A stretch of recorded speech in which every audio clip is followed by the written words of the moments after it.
My name is Matt Sheldon. I'm one of the partners at Advise Accountants based in Bathurst, New South Wales. We've been on the Atani and Power BI journey, I guess, for the last maybe 3 years. Why did I think it's a tool that we really want to heavily invest in and get behind is because of the flexibility in the reporting. Our clients are wanting more advice and using Power BI and the right data analytic tools that we've built and reporting programs that we've built. It's been fantastic for our clients and helping them to grow, which is what our focus on. Great. So, Matt, I've just got some questions that I want to run you through. I mean, I've been on this journey now, working with firms for 5 years, like trying to do this. And something that's come up is that it's hard to execute. Like it's hard to implement Microsoft Power BI in an accounting firm. Sometimes irrelevant of the size of that firm. And actually, I would agree with that, Ken. When we decided to go on this journey, we didn't know really a lot of places where to start, but fortunately I had friends at Power Tynan, and they've got their own company called PT2, which is a Power BI division that builds custom reporting for all sizes of clients. We got them into our office and we did some training, and I put myself and about 3 or 4 other staff in that training day. Well, it was actually over 2 days, and we're very fortunate to have Jacinta, who works for us, who was just like a duck for water and just picked it up unbelievably well. And that sort of kickstarted our journey, because it is, mate, this program, Cam, to be honest, is not a silver bullet. You have to do the hard work to make it work. But when you do the hard work, you get a better result. I have no doubts about that. Yeah. Yeah. So, because I've just, I put down, just off my journey, just watching firms, I put some of my notes, and I brought it down to 4 areas where I saw it. One was resources, which you just touched on there, because I feel like too many firms come to me treating it a bit like a Spotlight or a Future or a Fathom, where they don't need resources. They seem to think that they can just spit out reports and templates and away they go, which is it's just, could you just touch on that point, the difference between templates? Yeah. So we were heavy users of Spotlight before we went to Atani, and we actually paid money to Spotlight to build our reports off the report codes to get some of the flexibility that we wanted. But the problem is, you sit in the meeting and say, look, this is what this quarter was or year to date. To go, oh, what did I do last year? And you'd be fumbling through the different static reports to find that information. So we knew that if we could build a report, we could hit a button on the fly with the client or bring up the exact comparison. You'd get momentum and a much more meaningful conversation. Yeah. And that's what we were really missing. So, we've got, everyone, large majority of our clients use Xero. So, why wouldn't you plug Power BI to get out the reports the clients really need? And it gets even more powerful than that too. And I'll show you in a bit of a demo how we built some custom and supplier reports that no other system really has, and then we can actually pull that down as well. So, and it's actually quite surprising. Mm-hmm. So, another area that I touched on with the difficulty here is the director and the partner not really understanding what is possible in data analytics. I mean, how much of a play do you think that, that sort of interlocks with the lack of vision, because you don't know, what's possible? It's a good question, actually, Cam, because I guess I'm a lot more management orientated. And I think because I've owned or still own 3 or 4 other businesses, or have an equity interest in them, you actually know what information you actually do require. And it's not always just the straight financials. You need to be able to, analyze stuff and look at different things. So I guess the Power BI is really, your only limiting factor is your imagination. Yeah. Mm-hmm. And what you connect things with. Mm-hmm. And I'll give you some examples of that as well. What we're doing, we do a large amount of builders, and we're actually working out cost per square meter for builders and sales price and all that type of stuff to get a bit of a trend. Mm-hmm. Now, this is actually coming out of Xero. Now, most people wouldn't have even thought you could do that, but it is possible. I sort of also touch on client base. I mean, how critical do you see an accounting firm's client base with this? I mean, and not just having like a client who has an appetite for this type of reporting, but I mean, like size, like how important is the size of the client to be able to find this useful, as opposed to sort of gut feel when you're a bit smaller business? Yeah, so we do a bit of I'll take a step back. We do a bit of a screening process before we'll take on a client.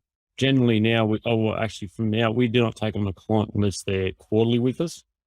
Everyone that goes quarterly with us, regardless of size, has to go on our Power BI system, our Attorney reporting system. So everyone gets it pretty much. Right. So there's no options. There's no options if you want to work for us.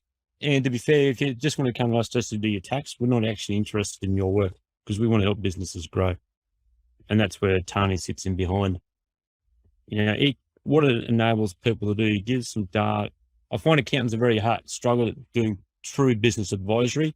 Now, just because you have for want of a better example, Spotlight report doesn't make you a business advisor. It's the information that you supply or advice you give on top of what comes out of that financial information. So if you build some pretty good systems which help you find the information that the client needs, it makes you a better advisor naturally. And over time, you just get better at it. Which circles back to your initial comment, just as well as Attorney. Attorney's just a tool. Yep. You're only as good as how well you use that tool. Yep. And it's interesting, mate. Sometimes I can have a meeting, so we break our costings into different categories. And if all the margins are right at the high level, we actually don't even look at the detail. And we talk about strategy and other things. So it's almost like a bit of a checklist. Oh, the figures are great. Margins we expect. The wage percentage we expect. Okay, what's next? They don't go into the detail. I mean, you got to be careful as an accountant. You can go into too much detail. So as that sounds. So just pivoting away now, just to a different direction, it is when I run into people with a Power BI background, Attorney just clicks for them immediately because they see all the time that they're going to be saved by using it, as opposed to somebody new to Power BI.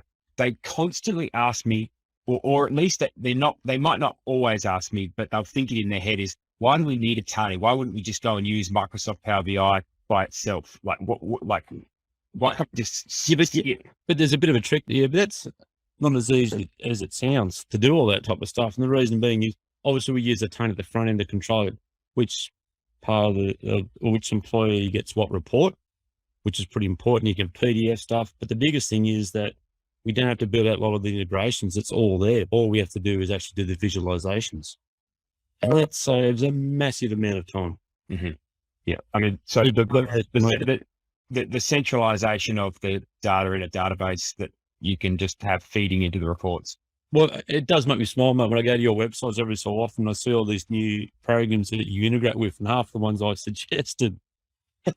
We want to integrate this with Xero, and this into Attorney, like SimPro and Billing Exact Harvest and different things. I just start smiling because my team can't do that. They can build the visualizations and do the Power BI from that point of view, link different fields, but they can't actually do the API stuff, if that makes sense. That's worth its weight in gold. Sorry. And look, I know what I want out of Power BI. I don't know how to do any of this stuff. I get amazed by it. I'm just I'm lucky I've got Jacinta and some other people that can do this type of stuff, but it's fantastic. Can we talk about pricing and this is something that's at top of the mind, right? Because when you go on a big investment like this, this is a bigger investment than any of the other business advisory platforms. And it's not because of the price of Attorney, it's because of the price of your investment in the direction, in your resources to train up. How did you it's overwhelming. It is, and it's actually getting tougher the price too, because we're using some outsourced staff to help us do some of the analytics behind the scenes, and they're getting more expensive. But when we put someone on a quarterly client that's on our managed reporting system that we've purposely built, we actually build in a monthly fee. They don't actually see that monthly fee, but it's built into our quote, if that makes sense. So we get recovery for the work that we've done. And it might sound a bit arrogant that we do that, but no one else can do what we do. So the flexibility is there. We've done the hard yards as opposed to here's a static report from all the other providers out there. But ours is much more intuitive. So you're going more that sort of the more bundled value pricing, correct methodology, and that's on the financial data. That's right. Yep. And so so then if you say, look, this work that we do with our Xero data source and our templates, that's all going to be basically come into the delivery to all our clients inside our bundled packages. Where does it change over with custom work for clients? Yeah, good stuff. Good question. So we're doing a big job at the moment for a company that's going to integrate a couple of different software packages, including Unleash. So we've got to build the reports out. So we've got a fee in excess of $20,000 to build all that. And then there's a monthly ongoing fee as well. Mhm. Now, this one's quite a very, very complicated process, but we'll build some reports out in SimPro, for example. So we'll charge a setup fee and then a monthly ongoing fee. Now, where you get the real synergy is that we've taken the time to build a product and it took us about a month to build it. But if we can sell a setup $3,000 and we sell it 10 times, well, then you get good recovery for your work. And we've been pretty clever as we're targeting particular types of software where we want to be A, really good at templating, B, teach the client how to process the data properly so we get the right data. And we picked a product that a lot of clients use for obvious reasons, for that scale. So where's that balancing act then between, you get a client who comes along that's running a flight simulator program and they want that data, they want to come in, in your mind, you're like, well, we're not going to really, that's not a scalable. And we charge them appropriately. So that might be might be a 10 or 12 grand job, depending. I mean, I'm pulling numbers. Yeah. But that'll be charged a lot more where if we're SimPro, we get economies of scale, we can actually charge a lesser price. So we don't want to be greedy about it. Yeah, but you're trying to obviously, and also obviously time is so valuable, where do you spend your time? So if you're you're aiming to niche in certain areas, is that what you're thinking operationally? Yes, and we're building a new website. So we've actually picked our niches out, which is going to be BuildXact, SimPro, Aeroflow. They're the main ones, Unleashed and Deer Infantry, and potentially Shopify. Yeah. And then they might interchange a bit as well with multiple together, depending on the correct. And there's a couple of other things that we're doing, bespoke type stuff, but I'm trying to stay away from the bespoke stuff as best I can. And to be honest, if we're getting that stuff, I refer all that to PT too. Yeah. Because they're better at it than us. Yeah. Yeah. Yep. That makes perfect sense. So you think more there that the answer here is inside an accounting firm is more that sort of management reporting style inside most clients. Yes. And then operationally, it's choosing niche areas that you've got to work in rather than just taking on everything that is approached. That's right. So we look in excess of, I couldn't tell you how many builders, could be over 30 now. So most of them are going on to BuildXact. So we're linking BuildXact and Xero together. Mm-hmm. And we're in the process of building all that information out so we can actually do actual to budget. Which will take a little bit of work because we're going to break up the chart of accounts in Xero similar to the way it's worked on their quoting software. And then that way we can work it all out. Yeah. Because a builder at the end of the day will say, I'm over and under, and I'll have rough ideas, particular areas where they're under and over. This will break it right down, for example. Why is that important?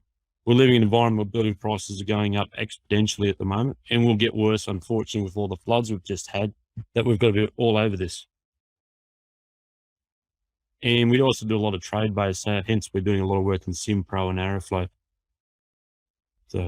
So something common that firms would say to me is, well, why would we extract data out of these operational systems and put them in Power BI? They've already got reporting systems. They've already got export to CSV, and reporting arms inside them, like BuildXact, for example.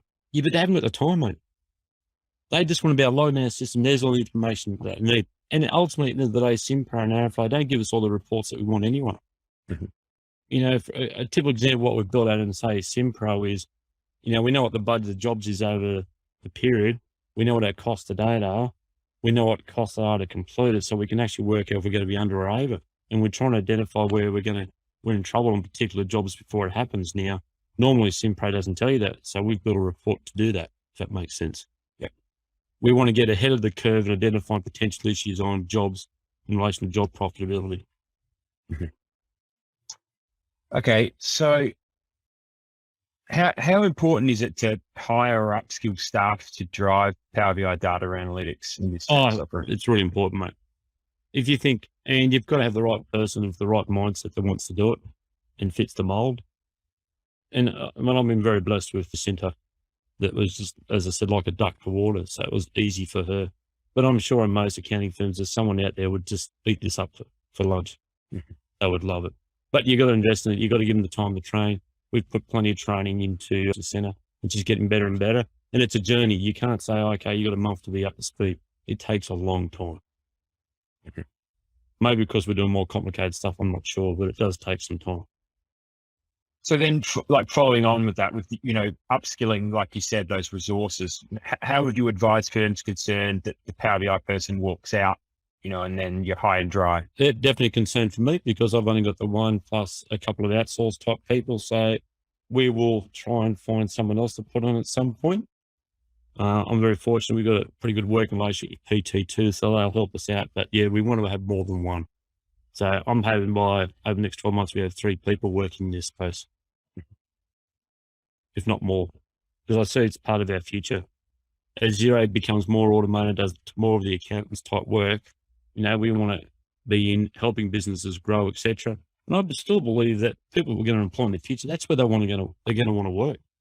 Accountants, there's less of them out there. No one can get accountants to come and work for their firm. So it's not a very attractive industry. So at least if you do, working on businesses, helping them grow and identifying trends, for me, it's much more fun work. So if it's fun for me, it's got to be fun for the new people coming through. Yep, absolutely. Yeah. So can you just talk to me about the future where you see this going with operational reporting versus financial reporting, and also where they intersect? Great question, actually, because I'm pretty happy with our financial reporting model. We'll only ever tweak it. We're investing heavily now in operational type reporting. Why is that important for us? Well, we run growth clubs each quarter where we get clients in, on strategy, et cetera, et cetera. So our future, this is where our future of our practice wants to be in data analytics and business coaching. And I personally believe they go hand in glove. And if you've got accountants wanting to be business advisors, it's a big gap to go from just being an accountant over to be a business coach or advisor. And I think you can use the data and analytics as a segue to get them across that path a lot easier. And I'm testing that model at the moment. I think I'm going to be right. So the difference there, like how do you find so far in your journey with operational data, like how your clients consume operational data? I mean, I've always said for a while now that CFOs, if they're not offering operational reporting to the board, then they're not really doing their job. But practice, it's slightly different. It's still a lot more management reporting and financial reporting focused. Yeah, and you got to not fall in that trap too much. So I guess we have a little bit. You've just got to work harder on the operational type data. And where we work, we've got Phil Coombs really helped us on the operational type data. He's a guy that's owned, a very large business called AJ Coombs before he sold it to, I think it was his fellow team members. So he said, these operational reports I used to like on different things. So we went and built it. Yeah, it's because it's richer and more useful. And the trickiest one is probably sales forecasting. And we're working with a business at the moment trying to work out how we can do that. So we know when the quotes are won, we can track all that information. It doesn't mean because the quote's won, if it's a 6-month project or a 3-month project, we've got to try and map out when our sales are going to land, because we've still got to, hit our budget for break even and next target for obviously making money. So we need to track the sales forecast pretty closely. And that is a tricky thing to do, I've got to say. Yep, definitely. That's what we're working hard on now. So on the job costing thing, we've got that nailed, but on the sales forecasting, we've got some work to do. So before we go into your demo, like why do you think you would consider Power BI in your accounting firm? Like why would somebody foreign to it consider it?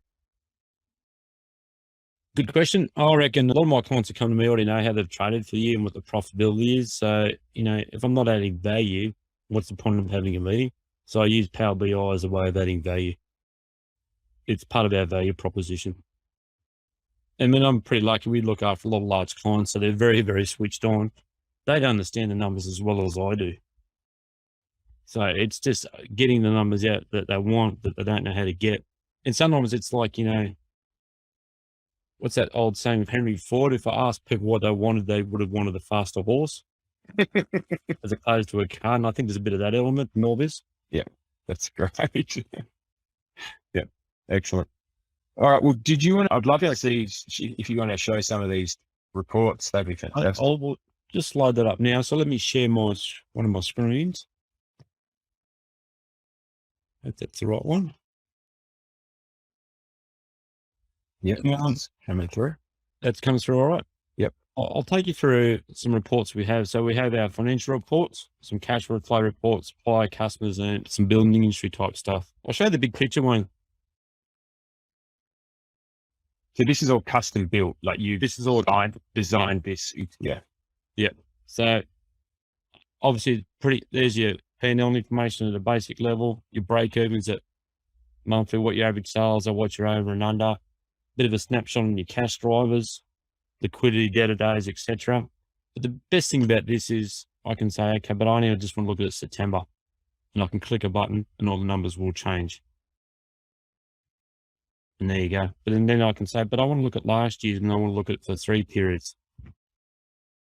And it all changes instantly. Instantly. Yeah. Well, it should be instantly, and it's a bit slow today. So it's really, really powerful. And then obviously this is the sort of the covering page that we start with. And sometimes I don't even get past this for some people. But if I want to go into the detail, I can click on this. And then I can say, okay, I can look at P&L this year versus last year. These are different categories that we're using. And then I can say, look, I only want to look at these 2 months. And then I said, geez, our operational costs have come down. Why is that? I can click on a little button here and it breaks it all down. So it gives us some really strong flexibility.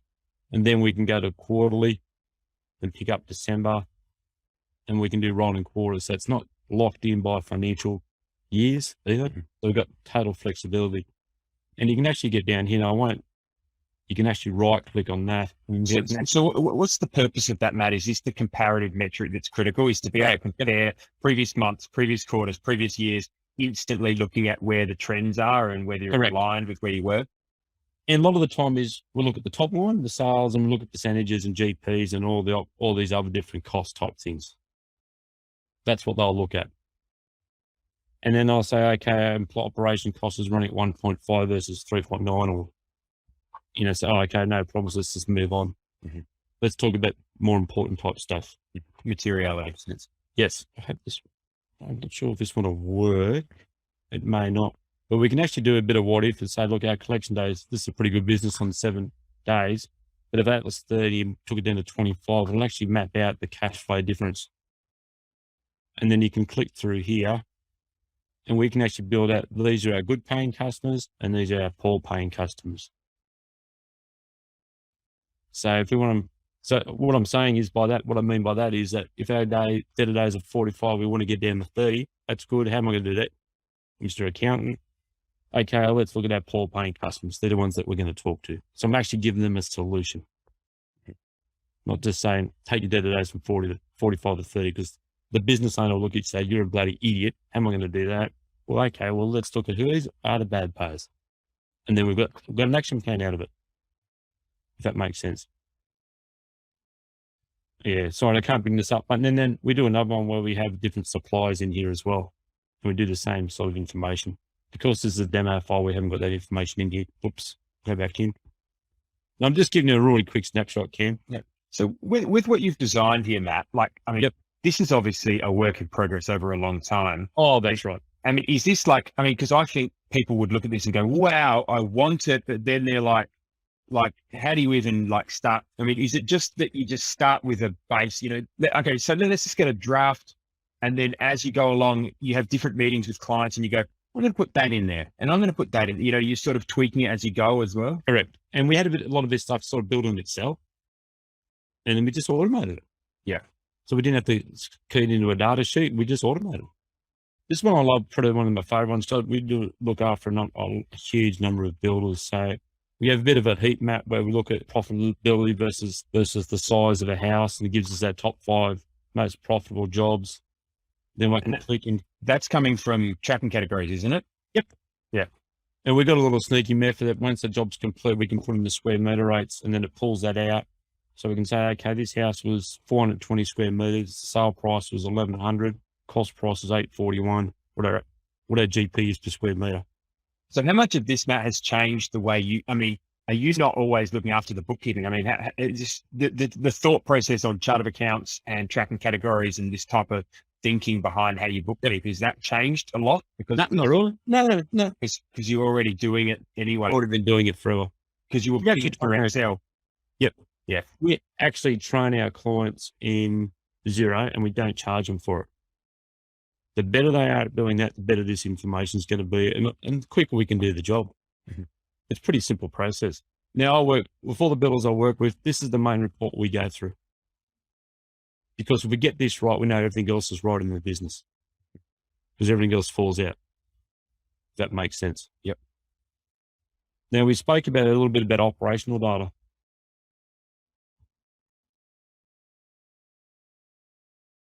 So here's we've got a SimPro management reporting system. So with these all the reports that we've built out. Go full screen. Sorry? Go full screen. Oh, that is full. Oh, okay. Full screen. Yeah. Is that better? Yeah, that's great. So this is our management reporting system that we've built out for this particular client. And this is just a demo version. So we've manipulated the data, but we can, look at, for example, monthly closed off jobs. What's invoiced, actual GP versus quoted price, all the different things. So we can look at variances and all that type of stuff. And often, obviously, in a real life scenario, you'd have lots of jobs in here. Yeah. Which really comes down to that difference between that zero data versus this SimPro data. It's a lot. That's your margins per. It's not just margins overall. It's margins per individual sale or line item. Correct. And then we can look at different jobs and look at, okay, these are quoted costs. These are actual costs spent to date, what budget's remaining and all that type of stuff. So we're getting a lot of, SimPro is a great program, but it can be very complicated. So we've tried to dumb it down for people. And we can do like cost center analysis, what was spent on shipping versus allowed, labor costing, actual cost versus what we allowed. So, we've got all these different variances. So this gets really into operational type stuff. I'm not sure if we've got a labor report in here. I'll just see if we have. Yeah, okay. So this is where labor is obviously one of the biggest things to track on a job. So, we might know there's an hours allowed of 490, but we've used 309. And obviously sometimes we have a data entry point where the client puts in how much the job's complete, and they can identify whether or not we're over or under on labor hours, which is really super important at the moment. That is fantastic. Yeah. So, but obviously with demo file, you don't get the true benefit of it, but you can see what we're doing. So we're building similar stuff out to Airflow at the moment. So can I ask you a little bit with this SimPro data and with your clients talking about instant reporting versus this sort of next day? I mean, like a common theme I get is that people want to put this report up on the television screen across, if it was a POS system, or they want to instantly know the sale. I mean, this is something that I've had to explain is that APIs don't work like that. We don't have a live feed coming into the system. It's a regular refresh. I think there's a bit of bullshit, mate. I probably shouldn't swear, but you might think as an accountant, I don't want this stuff instantly. But the clients don't look at it instantly, ever. Mate, they might look at it in the morning and in the afternoon. That's all they might look at it. They're bloody busy doing whatever they want to do. So it's the account thing, we want to have it instantly. Don't get me wrong, sometimes I fall in that trap as well. But they haven't got time. Obvious information takes a bit of a while to get into the system. So they don't need it instantly. It's nice to have it daily or weekly, to be honest. So daily and weekly, you can still be finger on the pulse, making changes to your business. It doesn't need to be this live stream. No, I don't think so, mate. Not from my experience so far, Cam. Mm-hmm. Yeah. And this is a classic job. So here we go. We've got equipment allowed on this job at 390, but it's cost us 415. So we've gone over budget. Mm-hmm. This is the stuff that you need to know in advance. Unfortunately, I don't think, sorry, I'll go back to full screen for a sec. I don't think we have it in here. It's at the progressive job report. Yeah, it probably hasn't got did it again. Hasn't got all the detail in here. So we're looking at, these cost overruns in a really deep way. Pretty hard to demo that in this demo file. Yeah. And then obviously we can actually give these reports to different people depending what we want to do. Excellent. Yeah, it's pretty cool, mate. Excellent, man. Well, thank you for sharing that.